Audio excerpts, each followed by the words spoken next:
ভারত ও পাকিস্তানে চলমান উত্তেজনার মধ্যেই নিয়ন্ত্রণ রেখার কাছাকাছি এলাকায় পূর্ণ মাত্রায় সামরিক মহড়া চালিয়েছে পাকিস্তানি সেনাবাহিনী। সামরিক মহড়া পরিদর্শনে গিয়ে দেশটির সেনাপ্রধান জেনারেল সৈয়দ আসিম মনির বলেছেন, ভারতের যে কোনো দুঃসাহসের দ্রুত জবাব দেয়া হবে। এমন অবস্থায় ভারতকে এই অঞ্চলে বৃহত্তর সংঘাত এড়াতে বলেছে যুক্তরাষ্ট্র। এদিকে কাশ্মীর সীমান্তে ভারত ও পাকিস্তানের সেনাদের মধ্যে টানা অষ্টম রাতের মতো গোলাগুলি চলছে। বিস্তারিত মনিরুজ্জামান বাবুর রিপোর্টে। কাশ্মীরের পেহেলগামে হামলা এবং তার জেরে ভারত পাকিস্তানের মধ্যকার উত্তেজনা বেড়েই চলেছে। এর মাঝেই নিয়ন্ত্রণ রেখা এলওসির কাছাকাছি এলাকায় পূর্ণমাত্রায় সামরিক মহড়া চালিয়েছে পাকিস্তান সেনাবাহিনী।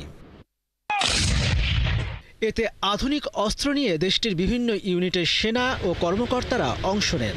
একনল হ্যান্ড ওয়াশ 100% প্যারাবেন ফ্রি, তাই নিরাপদ হাতের জন্য আস্থা রাখুন একনলে। এছাড়া পাকিস্তানের সেনারা সীমান্তে আকাশ প্রতিরক্ষা ব্যবস্থা মোতায়েন করেছে।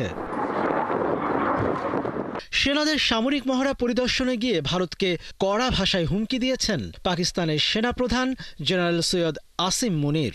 আইএসপিআর এর বিবৃতিতে বলা হয়েছে, ভারতের যে কোনো দুঃসাহসের দ্রুত জবাব দেওয়া হবে বলে মন্তব্য করেছেন পাক সেনাপ্রধান। ভারতের পক্ষ থেকে মুনিরের মন্তব্য স্পষ্টভাবেই উস্কানিমূলক ও ধর্মীয় বিভাজনমূলক বলা হচ্ছে। ভারতীয় কর্মকর্তারা বলছেন, সময়কাল এবং ভাষ্য উভয়ের মিল উদ্বেগজনক।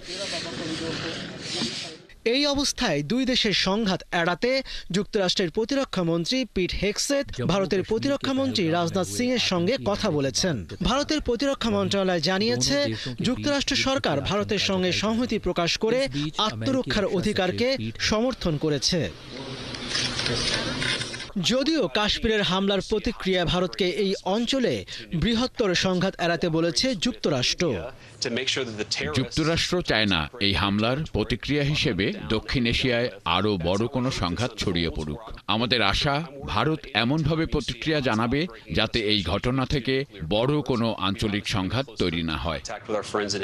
এদিকে কাশ্মীরে হামলার পেছনে ভারতীয় গোয়েন্দা সংস্থা র জড়িত। টেলিগ্রামে ফাঁস হওয়া এক গোপন নথির বরাত দিয়ে চাঞ্চল্যকর এ দাবি করেছে পাকিস্তানের বিভিন্ন সংবাদ মাধ্যম। ফাঁস হওয়া গোপন নথির বরাতে প্রকাশিত প্রতিবেদনগুলোতে বলা হয়েছে, পেহেলগামের ওই ঘটনাটিকে অমুসলিম জনগোষ্ঠীকে লক্ষ্য করে চালানো হামলা বলে প্রচার চালানোর সুস্পষ্ট নির্দেশ দেওয়া হয়েছিল।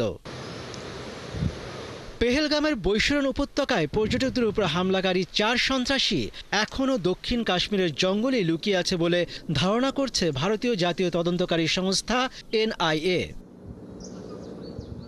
এদিকে কাশ্মীর সীমান্তের নিয়ন্ত্রণ রেখা বরাবর ভারত ও পাকিস্তানের সেনাদের মধ্যে টানা অষ্টম রাতের মতো গোলাগুলি চলেছে, তবে এতে হতাহতের কোনো খবর পাওয়া যায়নি। মনিরুজ্জামান বাবু, ৭১।